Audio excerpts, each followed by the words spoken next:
देशवासियों, नमस्कार प्यारे देशवासियों।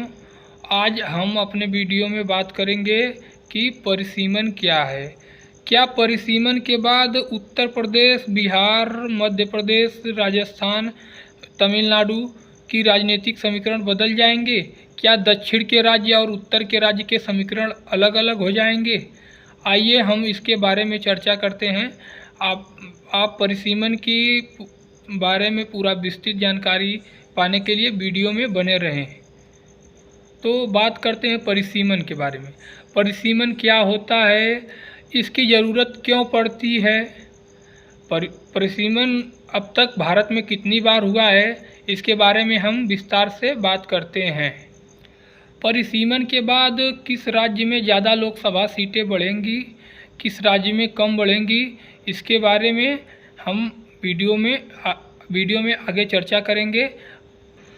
परिसीमन क्या है? परिसीमन का मतलब ये होता है कि जनसंख्या के आधार पर लोकसभा तथा विधानसभा सीटों का गणना करना, जिससे कि सभी लोकसभा सीटों में समान जनसंख्याओं का प्रतिनिधित्व रहे और सभी विधानसभा सीटों में समान जनसंख्या का प्रतिनिधित्व रहे। जैसे कि मान लीजिए एक लोकसभा में 5 लाख वोट है तो दूसरे भी लोकसभा में 5 लाख वोट होना चाहिए, उसके आसपास होना चाहिए। जैसे कि मान लीजिए एक विधानसभा में 1 लाख वोट है तो दूसरे भी विधानसभा में 1 लाख वोट है, उसके पास आसपास वोट होना चाहिए।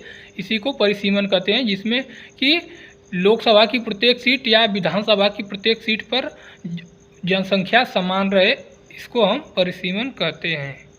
अब तक भारत में परिसीमन 4 बार हो चुका है। पहली बार 1952 में हुआ था, दूसरी बार 1963 में हुआ था, तीसरी बार परिसीमन 1973 में हुआ था, चौथी बार परिसीमन भारत में 2002 में हुआ था।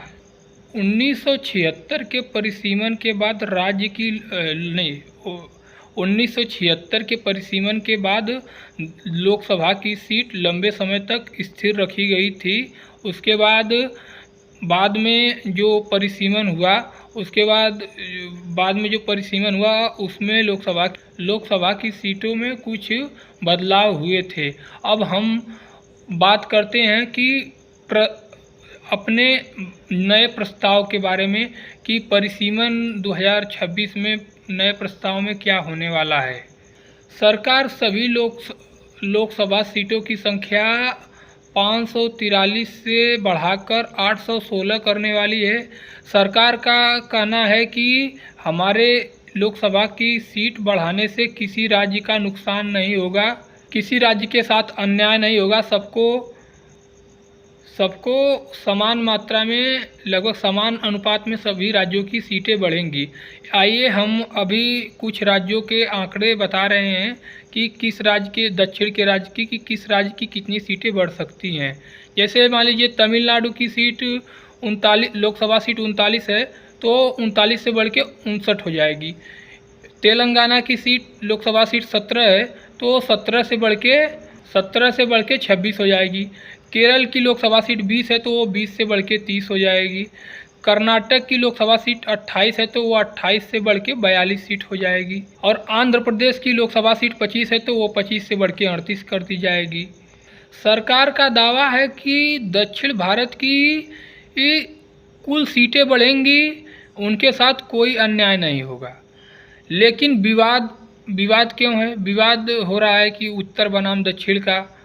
कुछ विपक्षी दलों का या लगभग सभी विपक्षी दलों का कहना ये है कि अगर सीटों का विस्तृतकरण, अगर सीटों का बंटवारा जनसंख्या के आधार पर हो रहा है तो जिस राज्य की ज़्यादा जनसंख्या, जैसे उत्तर प्रदेश, बिहार, महाराष्ट्र, बंगाल, उस राज्य की जनसंख्या ज़्यादा है तो उनकी ज़्यादा लोकसभा सीट बढ़ेगी। और दक्षिण के राज्यों की जनसंख्या कम है तो उनकी सीटें अनुपात में कम हो जाएंगी। तो इसके लिए केंद्र सरकार का कहना है कि नहीं, ऐसा नहीं होगा। सभी राज्यों के हितों का ध्यान रखा जाएगा, और केंद्र सरकार ने स्पष्ट किया है कि जो परिसीमन बिल 2029 के लोकसभा चुनाव के बाद लागू किया जाएगा, उससे पहले लागू उसको नहीं किया जाएगा। परिसीमन की प्रक्रिया संसद के दोनों सदनों में 2/3 बहुमत पाने के बाद राष्ट्रपति के हस्ताक्षर के बाद ही स्वीकृति होगी और तब जाके परिसीमन के अनुसार लोकसभा की सीटें बढ़ेंगी। लेकिन हम आपसे पूछना चाहते हैं कि क्या परिसीमन देश के लिए अभी सही रहेगा? क्योंकि 1976 की जनसंख्या की गणना हुई थी, उसके अनुसार परिसीमन हुआ था, तो काफ़ी लंबे समय तक वह परिसीमन स्थिर रहा।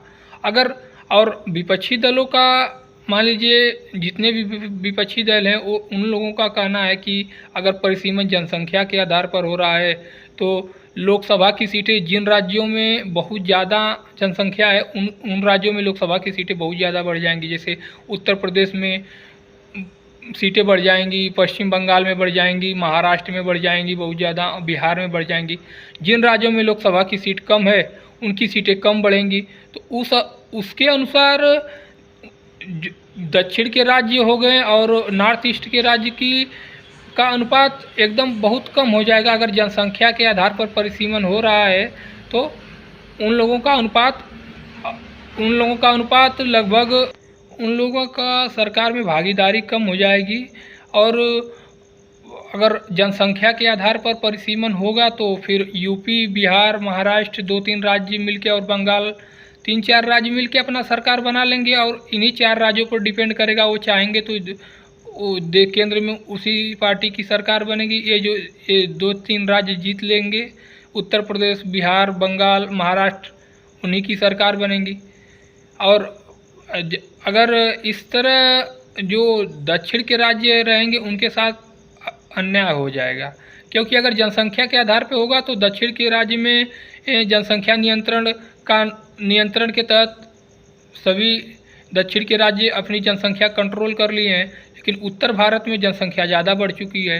तो यह एक समस्या है कि अगर जनसंख्या के आधार पर सीटों की संख्या बढ़ाई जाए कि उस राज्य की जो सीट है उसकी अनुपात के अनुसार उसका 50% सीट बढ़ाया जाए। इसका फैसला अभी देखिए क्या होता है, ये क्या होता है, सरकार क्या फ़ैसला लेती है। लेकिन हम आप लोगों से, अपने दर्शकों से पूछना चाहते हैं कि क्या सीटों का परिसीमन जनसंख्या के आधार पर होना चाहिए या कोई दूसरा तरीका अपनाए जिससे कि सभी राज्यों को साथ सम्मानजनक व्यवहार हो, किसी राज्य के साथ अन्याय न हो। आप लोग अपनी राय कमेंट में लिख कर दीजिए और आप लोग हमारी वीडियो को यहाँ लास्ट तक देखिए। इसके लिए बहुत बहुत धन्यवाद। आप लोग हमारे वीडियो को सब्सक्राइब करिए, लाइक करिए, एक दूसरे को शेयर करिए। धन्यवाद।